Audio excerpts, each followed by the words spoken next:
Joe Budden wilding on the history of Master P, man. You know what I'm saying? Like, this is the thing with up north dudes. They don't necessarily recognize the contribution that people like Master P, No Limit, people like Cash Money and Birdman and Slim and Wayne, like, you know, Scarface, Rap a Lot, they don't recognize the contributions and how big of a thing it was.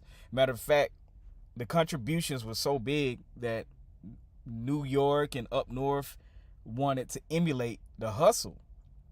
And you know what I'm saying? I think a lot of people still to this day, you know, have doubts about the South. But I'm going to let y'all hear it from Joe Budden's mouth, and then I'm going to come back with some more commentary on this. Again, I don't even think it's No Limit Records. I think it's No Limit, like, I don't. You got Master think P. we get into that. He has a story though. He has really a story. does. He might And have a also- story. I was about to say, And it's a dope ass story. and it also well, if you depends told me on- this was a Master P story on him from childhood and how he did it, I may have a different take. I may.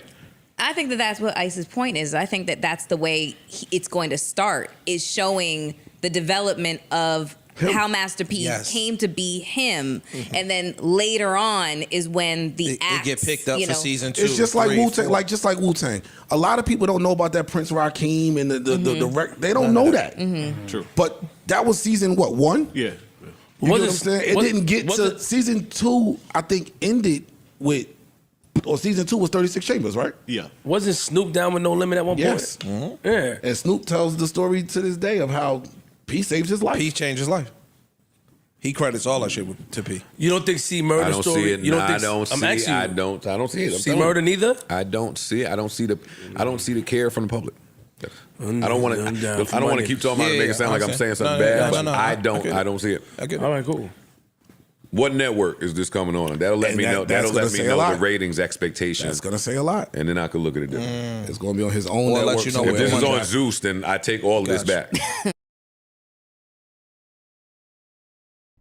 Now, that's crazy. You know what I mean? Like, that's crazy. You know, just because you may think that he's going to put out some I don't know. I'm going to be honest with you. Before I even say anything else, sometimes Joe does things for clickbait. And I believe this is one of those things for clickbait.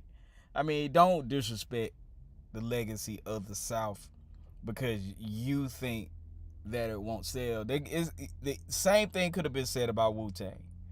You know what I mean? But at least give these Southern people a chance, these Southern artists, these Southern things a chance. And you know, the South is a large part of the world's not the world, but the U.S.'s population. So why are you gonna say that he ain't gonna have a base? He may not have a base. New York may not want to fuck with it at all. But even the Midwest and the West Coast, man, P was the man in the South and on the West Coast. So he has an audience and a core base that's gonna watch that. Especially if you know the history of how P came up going from Louisiana to California. So I vehemently disagree with Joe Budden's statement. And everything doesn't... See, this is the reason why New York loses. New York loses because they think everything is centered around New York. At one point, yes, it was. But once everybody start getting their own thing going, you know, you have to move out the way and let other people do their thing. And that's why the South does not lose that often, because we give people a shot. No, it ain't no more the gatekeeper thing, and you can't do this unless you rock with New York or unless you have a New York artist. It's artists that go platinum and never did a song with a New York person or a New York artist or dealt with any New York label. That's the thing Joe is underestimating. And I hate when Joe has these takes where it's an uninformed take on the rest of the world or the rest of the country, or a New York take doesn't necessarily mean that's a take solid. I wouldn't diss the Wu-Tang or G-Unit series or BMF series. I wouldn't diss it. I'd be like, yo, let's get this money. Let's see what it do. You know what I mean? Like, again, this content over everything play that Joe does is so lame, because you might be talking executive out of working with Master P just because you think you saying some crazy shit. Like, let these people live, let these people eat. You eating, let everybody else eat. And that's what I can't stand about Joe Budden. I listen to his podcast, but I can't stand that about him. Like, if you at the top of your game, you ain't got to worry about anybody else's hustle. Support it if you're a real black man.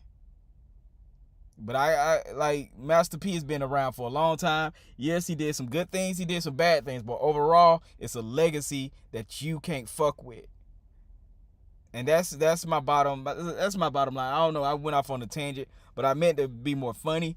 But it's one of those things where let's give respect where it's due. New York always want their respect, man. Give the South some respect, man. Hey, this your boy DJ Cree. I'm out, man. Let me know what y'all think. Do y'all think Joe Budden is right for dissing Master P and saying nobody wants to listen to it? Or do you think he's over just doing this content over everything bullshit he normally do? Let me know what y'all think, man.